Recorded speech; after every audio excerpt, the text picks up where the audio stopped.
I had a bad feeling about my husband's best friend. Now I know why. He was the man of my dreams. He took me on date nights, made sure I felt loved, and bought me amazing gifts. I never had any issues with him until he introduced his best friend, Laura. We argued because he didn't tell me about her at all during our whole relationship. He had been sneaking out to see her and hanging out with her at parties when I was sleeping, believing that he was working overtime. I was hurt by this, and I immediately went to infidelity. But I found all of their texts to be platonic after he willingly told me to look. I thought she was nice at first because she spoke politely and talked about how lucky I was to have him. Then everything changed when I was invited to a function for her mother's anniversary. Apparently, they had been friends since elementary school, so I was okay with it. I walked into the house with my husband, and she ran to him and immediately wrapped her whole body around his arms and dragged him off to the garden. He didn't even come to get me after being dragged away, so I went to the kitchen to ask for a drink, where I was greeted by Laura's mother. The whole gathering was mainly nothing special until dinner. I sat down next to my husband, and Laura walked up to me and asked me to move. I asked why, since the only other spot available was next to her uncle. Laura replied to the question, "Because I want to sit next to him." I turned to my husband, who just nodded and told me to move as well, saying that I was being childish for making a scene. At this point, I genuinely felt my blood boiling. I stood up and told my husband that I felt uncomfortable and that I needed to go to the bathroom, so I left the table, doing breathing exercises to try to calm down. I ended up messaging my brother from the bathroom, and he said I was being jealous and was overreacting. I agreed and went back to the table to sit next to Laura's mother. They were laughing the whole time, and it seemed like everything he said was funny to her. She kept rubbing his back, touching his arms, and saying how strong he had gotten. The breaking point to all of this was when I put a bit of meat onto my plate, and she said,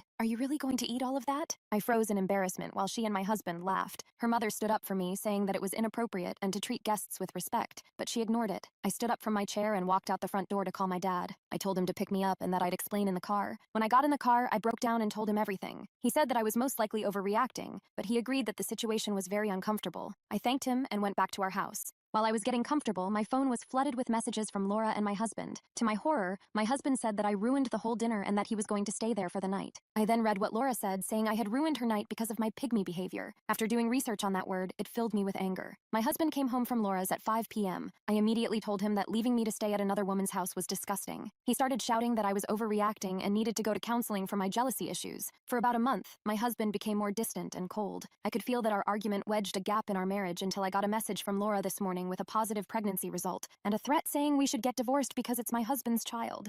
I don't know what to do. I feel like I failed as a wife.